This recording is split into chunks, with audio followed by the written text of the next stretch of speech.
Pinahahalagahan ng luxury SUV buyers ang espasyo, praktikalidad, performance, estilo at inobasyon. Ngunit mas marami pang tinitingnan ang matatalinong mamimili. Mga sasakyan na umaabot ng lampas 200,000 milya, hindi madaling masira at hindi mabilis bumabagsak ang halaga. Kaya naman gumawa ako ng listahan ng mga pinakamaaasahang luxury SUV para sa 2026 na pwede mong makita sa merkado ngayon. Huwag mong sayangin ang oras mo sa pagbili ng ibang walang kwentang sasakyan. Tara, simulan na natin. Ang una ko sa listahan ay ang Infiniti QX60. Alam ko, hindi mo aasahan na isasama ko ang Infiniti Nissan sa listahan. Pero oo, dahil pinalitan na nila ang CVT at tinanggal na yon. Sinabi ko noon na basura ang mga yon, pero ngayon may 9-speed automatic transmission na sila. Ipinare sa 3 at kalahating litrong V6 na talagang gusto ko. Kaya sa wakas, ang QX60 ay isang sasakyan na magagamit mo na araw-araw nang hindi nag-aalala tungkol sa anumang malalang sira. Siyempre, may ilang problema tulad ng mga bug sa infotainment, calibration ng transmission at mga electrical na aberya dito at doon at halos kahit saan.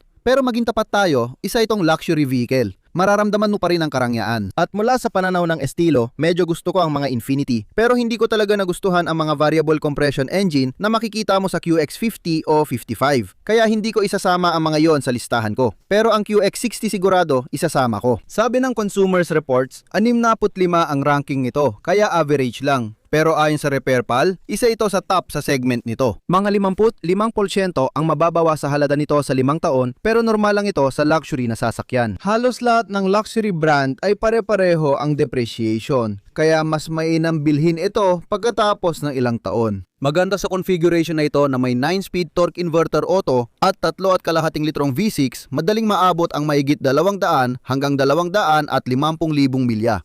Alagaan mo lang ang ilang oil services at ayos ka na. Isa ito sa mga kakaunting hiyas na nakatago sa gitna ng sakuna at tambak ng uling na tinatawag na Nissan. Ang pangalawa, ito ay isang BMW, ang X5. Pero sandali, hindi lahat ay pareho. Iwasan mo ang mga plug-in hybrid. Iwasan ang 50 o anumang may twin turbo V8 dahil tsak na magastos ang maintenance. Maniwala ka? Nakita ko na yan. Naranasan ko na ang mahal na maintenance sa BMW at masakit talaga. Ang 40i xDrive 40i ay may B58 engine na 3-liter turbocharged inline 6. Matibay at subok na. Ganon din ang ZF8 speed automatic transmission na nakakabit dito. Isa ito sa ilang German vehicles na maaasahan sa reliability. Nag-rate ang Consumer Reports ng 65 sa 70 sa kanila at nakita na natin ang listahan. Umaangat na ang BMW. Salamat sa B48 na 4-cylinder at sa B58 na makikita sa mga sasakyang may 4 na po designation. Mas gusto ko ang B58 dahil maganda ang heat encapsulation at mas matibay ang ilalim. At syempre, maraming mga pagpapabuti sa buong kotse na nangangahulugan na ang B58 engine ay tatagal hanggat gusto mong gamitin ang sasakyan. Ayon sa RepairPal, nakakuha ito ng 3.5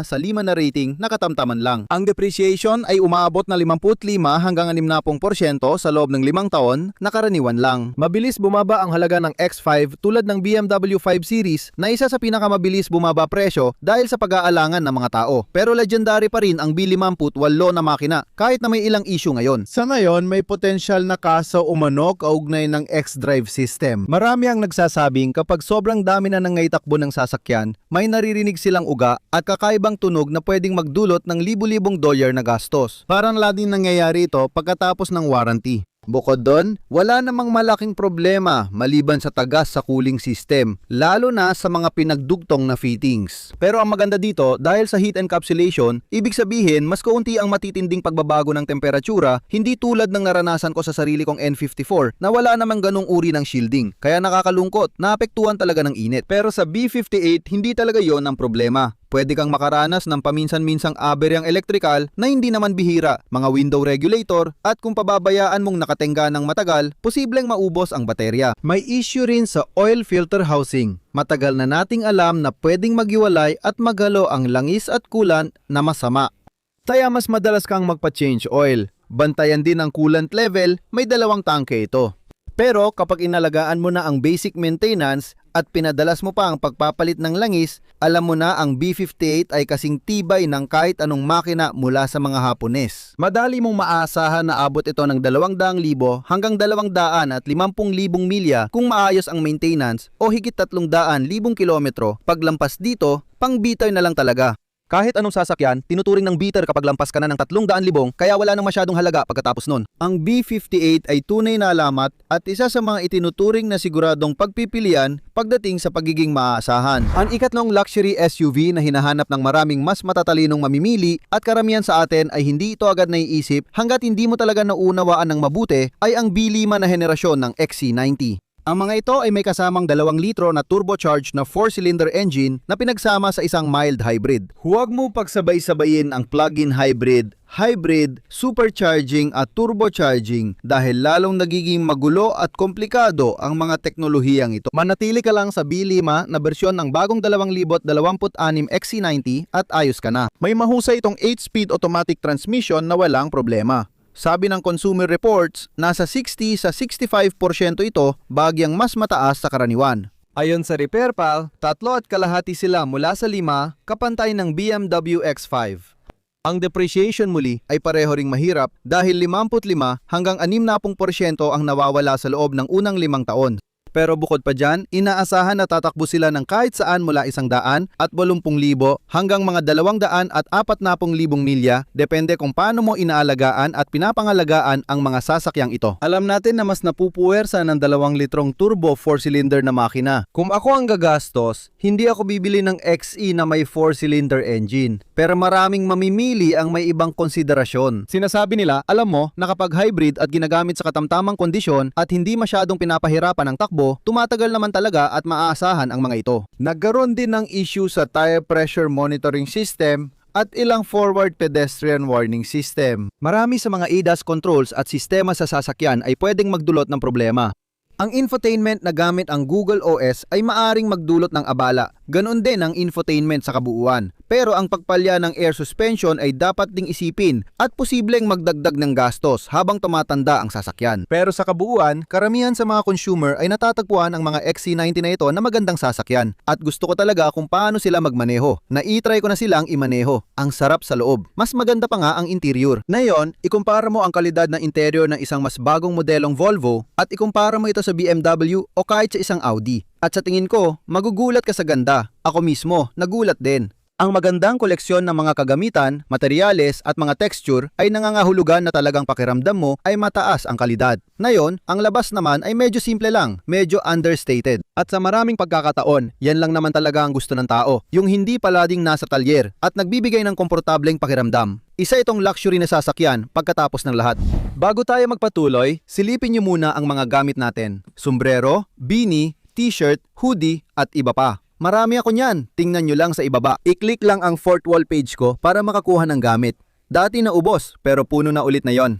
Nakapin sa comment section ang link ng librong sinulat ko tungkol sa gabay sa pagbili ng second hand na sasakyan. Tiyak na gusto nyo makita yon kung bibili kayo ng second hand na sasakyan at ayaw nyong maloko. Ngayon, punta na tayo sa susunod na sasakyan. Ang pang-apat ay galing sa isang OEM na hindi ko dating nire-rekomenda. Alam nyo, maraming naging problema noon ang Hyundai at Kia. Pero aminin natin, ang Genesis GV80 ay isa sa mga SUV na napakaganda. Totoo, humuhugot ito ng inspirasyon sa mga sasakyan gaya ng Bentley at iba pang mamahaling modelo at tatak. Hindi mo kailangang gumastos ng malaki para sa mga upuwang, quilt style at interior na fit and finish na kayang tapatan ang Audi at Mercedes-Benz. Talagang kamangha-mangha ang pagiging maasahan ng GV80. Hindi ako makapaniwala na naging maayos ito agad, pero hindi lahat pareho. Sa totoo, ang 2 tuldok limati talaga ang makina na dapat kunin. Hindi 3 tuldok limati kung pagiging maaasahan ang hanap mo. Mas mataas ang performance ng 3.5 pero mas pinipili ng matatalinong mamimili ang 2.5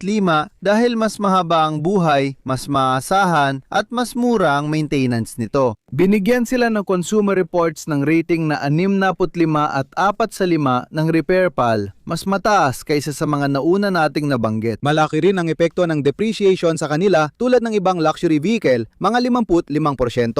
Kaya kung mahalaga sa iyo ang pera mo, hindi talaga ang mga luxury vehicle na ito ang pinakamagandang piliin. Kung mas trip mo ang pagmamaneho gaya ko, minsan hinahayaan mo na lang ang mga bagay na yon. Kaya ng mga GV80 na lumampas sa 200,000 milya nang walang kahirap-hirap. Ngayon, may ilang bagay na dapat isipin. gaya ng transmission calibrations na issue pa rin. May mga aberya sa electronics tulad ng sunroof, window regulators, pati na rin infotainment, hindi na bago ang magkaroon ng ilang problema dyan. Nagiging issue rin ang pagkasira ng suspension dahil mas mabigat ang mga SUV kapag napapasan na ng suspension ang lahat ng bigat na yon. At maging tapat tayo, based sa karanasan ko at sa mga nakita ko, ang mga Hyundai, Kia, Genesis, marami sa mga sasakyang ito, pati na rin ang Toyota at Lexus ay kadalasang may mas magagaan na suspension. Mas mabilis silang masira kaya mas madalas kang magpalit ng preno kaysa sa ibang kakumpetensya. Pero matibay pa rin sila.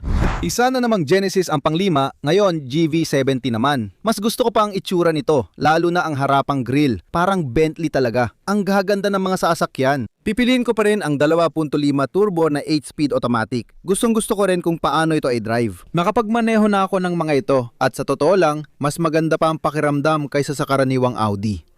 Subukan mong magmaneho ng Audi Q5 at pagkatapos ito, siguradong magugulat ka. Sa depreciation na 50 hanggang 55%, mas maganda ito kaysa sa ibang naunang kotse at kakumpetensya sa segment. Maasahan mong abot din ng higit sa 200,000 milya ang mga ito. Sabi ng Consumer Reports, alam mo, nasa 65 hanggang 70% ang kalidad nila, ibig sabihin mas maganda pa sila kaysa sa lahat ng nakita natin hanggang ngayon. Kaya masasabi talagang maasahan sila. Mas kahanga-hanga, binigyan ito ng repair pal ng markang 4.5 sa 5. Nakakagulat talaga. Sino ang mag-aakala? Naalala mo ba yung mga luma nilang Hyundai at Kia, mga 20 taon na ang nakalipas? Noon, puro sira ang mga kotse nila. Ngayon, sobrang laki na ng pagbabago. Ngayon, ang nakikita natin ay yung mga Honda na may 1.5 na makina ay lumalala ang performance, pati na rin ang Acura na may mga 1.5 nilang makina, habang ang Kia, Hyundai at Genesis ay lalong gumaganda. At ngayon, talagang nagkakaroon na tayo ng palitan ng suntok. Ang mga problema lang na napapansin namin dito paminsan-minsan sa mga sasakyang ito ay aberya sa infotainment, pag-reboot, pag-reset at ilang electrical na issue. Parang uso na talaga yan na yon.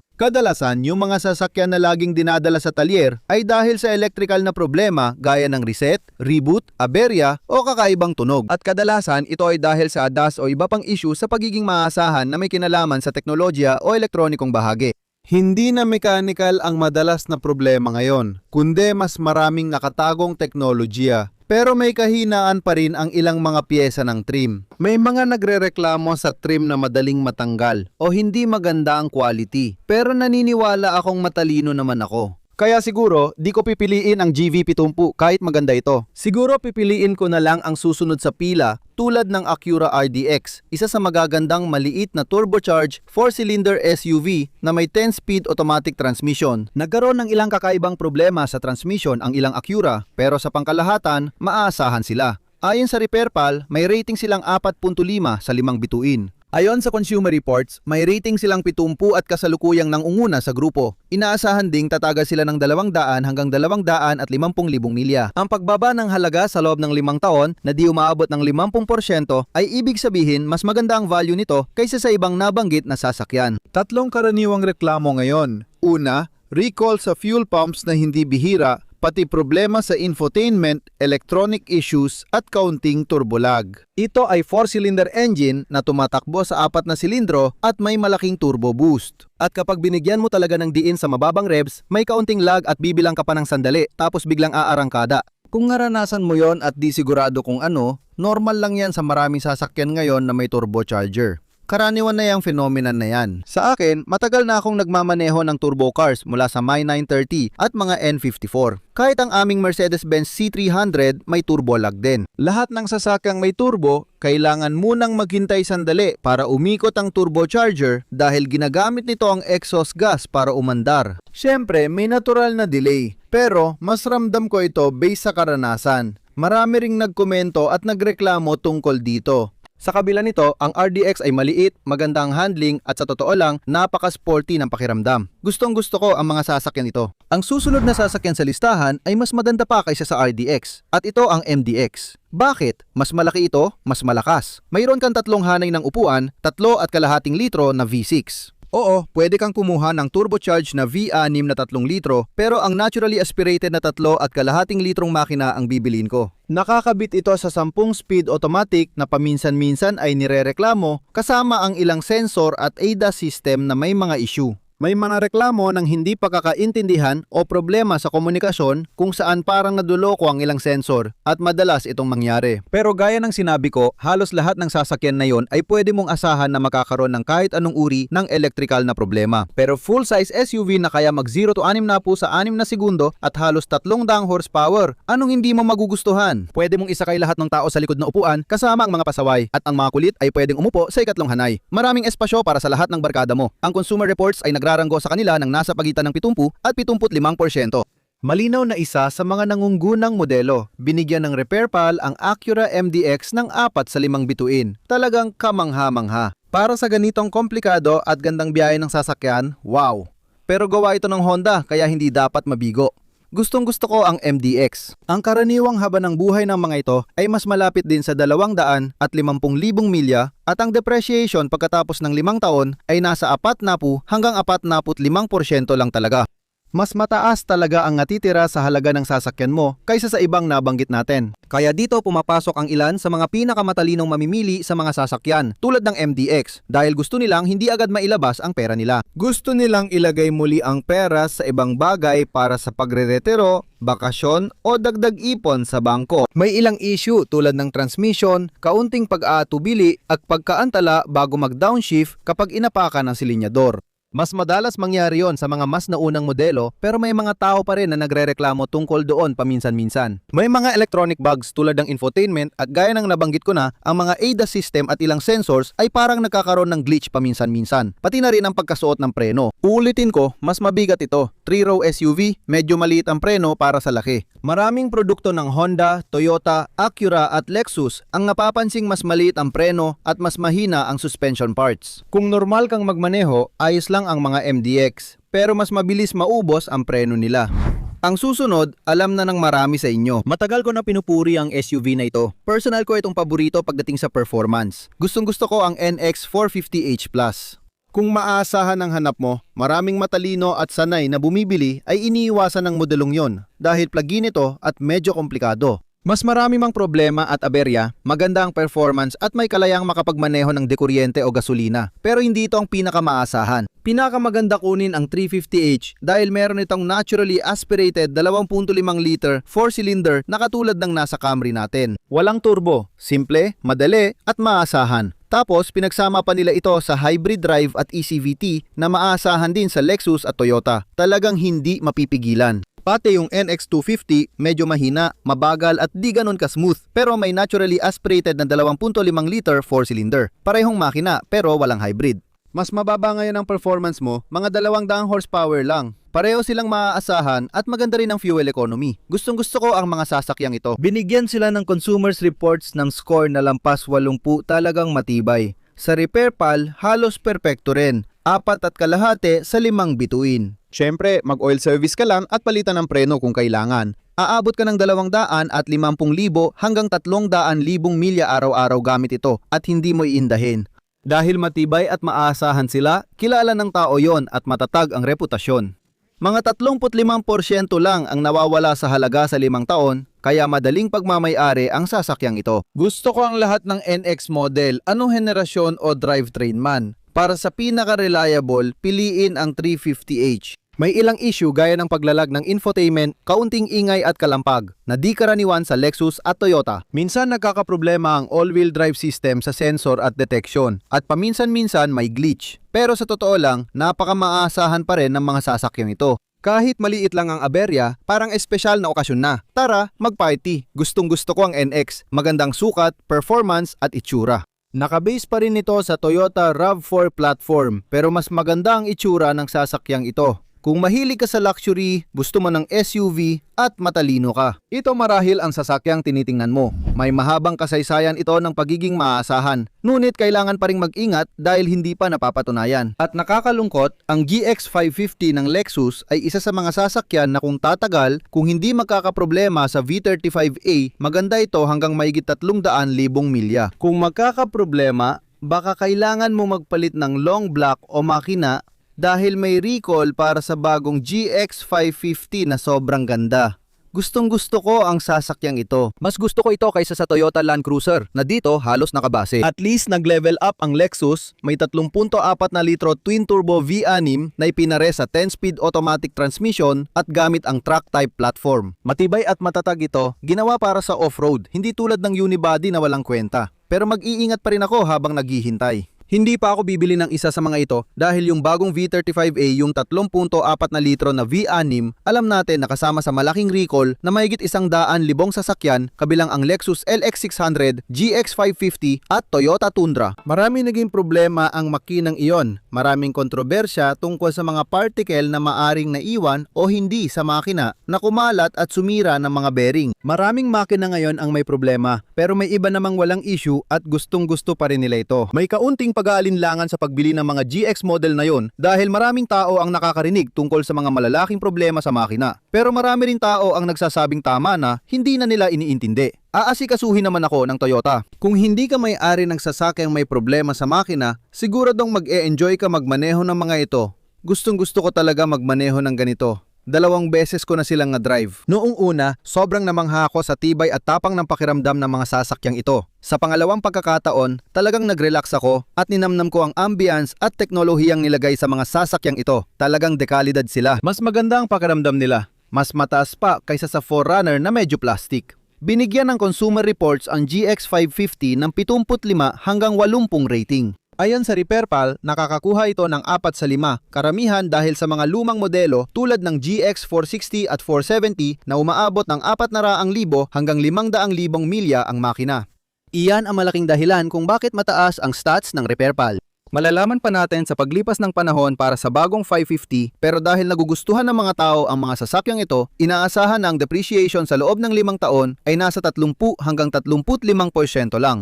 Katulad ng NX, mga 1 katlo lang ng halaga ng sasakyan ang mababawas sa 5 taon. Pero may issue rin sa suspension at konsumo ng gasolina. Mas mabigat itong track type na may turbo V6 kaya malakas sa gasolina. May ilang unang issue rin sa turbo cooling na lumitaw. Hindi rin natin dapat kalimutan na paalalahanan kayo tungkol sa ilang mga problema sa intercooler na narinig natin. Pati na rin syempre ang V35A na sa kasamaang palad ay naging medyo problema. Panatilihin mong ligtas ang sarili mo, tingnan mo muna ang mga recall sa NHTSA bago ka bumili ng alinman sa mga ito at alamin mo kung saan kabilang ang batch ng mga recall at VIN numbers at kung ang sasakyan ba na yon ay gusto mong bilhin. Pero mataas naman ang ranggo nila. Maasahan sila maliban sa posibleng issue sa makina at tunay na legendary sila. Bago tayo pumunta sa huling modelo na itinuturing pinakamaasang luxury SUV, nais ko munang ibahagi ang ilang karaniwang panuntunan. Huwag agad bumili ng unang major overhaul ng modelong yan. Bagong makina, chassis at disenyo, hayaan munang ayusin ng OEMs ang mga problema bago ka bumili. Pagpasok mo ng 3 taon ng pagbabago, malamang ay ayos ka na. Kung V8 mula sa luxury brands tulad ng Audi o BMW, maganda man ang driving experience, sila rin ang pinakamahal ipa-service at kadalasang malamang sila pa ang pinaka hindi maaasahan sa grupo. Kaya kung hinahanap mo ay tibay at sulit na pagbili, baka dapat iwasan mo ang mga V8. Iwasan mo rin ang mga EV platform. Pagdating sa reliability, lalo na sa segment ng luxury cars, hindi talaga sila ang pinakamaaasahan. Maraming aberya. Tanungin mo na lang si Audi at ang e-tron kung kumusta ang lagay nila. Kung gusto mo ng hybrid, piliin ang mild hybrid. Kung pipiliin mo ang plug-in hybrids, malamang na mas malalaking baterya, mas malalaking motor, at ang pinaka-importante, mas komplikadong teknolohiya ang kasama niyan. Ibig sabihin, malamang na mas marami kang magiging problema sa hinaharap. Pero ang huling modelo na gusto kong ibahagi sa'yo ay talagang napaka-asahan. Ang pinakamahusay at pinakamaasahang SUV sa luxury segment sa 2026 ay ang Lexus RX 350h na nag-aalok ng naturally aspirated na 2.5 litrong 4 na silindro sa pamamagitan ng ECVT system. O syempre, maaari ka ring pumili ng bagong 2.4 liter Turbo 4 sa modelong 350 at siguradong magkakaroon ka ng napakaraming maaasahang biyahe. Ang mga sasakyang ito ay tumatakbo ng 250,000 hanggang 300,000 milya at nawawala ng 35 hanggang 40% ng halaga sa loob ng 5 taon dahil sa depreciation. Ayon sa RepairPal, nakakakuha sila ng halos 4.5 sa 5 bituin pagdating sa pagiging maaasahan. At ang Consumers Reports ay niraranggo sila sa pagitan ng 80 hanggang 85% na talagang alamat pagdating sa tibay. Kaya naman, ang ilan sa pinakamatalino at pinakamadiskardeng mamimili ay bumibili ng mga sasakyang ito. May ilang maliit na issue sa electronic electronics, infotainment at aberya na pwedeng kailanganin ng reset. Ang maliliit na preno at marurupok na suspension parts ay nangangailangan ng dagdag na atensyon sa maintenance ng ball joint at iba pang pyesa, pati na rin posibleng mas maagang pagpapalit ng preno. Iyan talaga ang mga kahinaan ng mga sasakyang ito. Personal kong paborito ang Lexus RX 350 noong 2020 hanggang 2021 na noon ay pwede mo pang makuha. Yung tatlo tuldok 5 na natural aspirated na may dual port at direct fuel injection, walang carbon fouling o walnut blasting. Reliable lang ang drivetrain. Sayang, wala na yon. Makikita mo lang ang makinang iyon sa bagong IS 350. Pero baka sawa ka na sa mga bagong kotse at nais mo ng second hand, lalo na matapos marinig ang listang ito. Bakit mura ang second hand na BMW? At bakit na ba mura rin ang mga second hand na Jaguar? Alam natin ang tungkol sa rebrand pero hulaan mo, baka magulat ka, may mas malalim pa dyan. Sana magkita-kita tayong lahat ulit mga kaibigan. Sana'y maging maganda ang araw ninyo. Magkita tayo ulit. Paalam.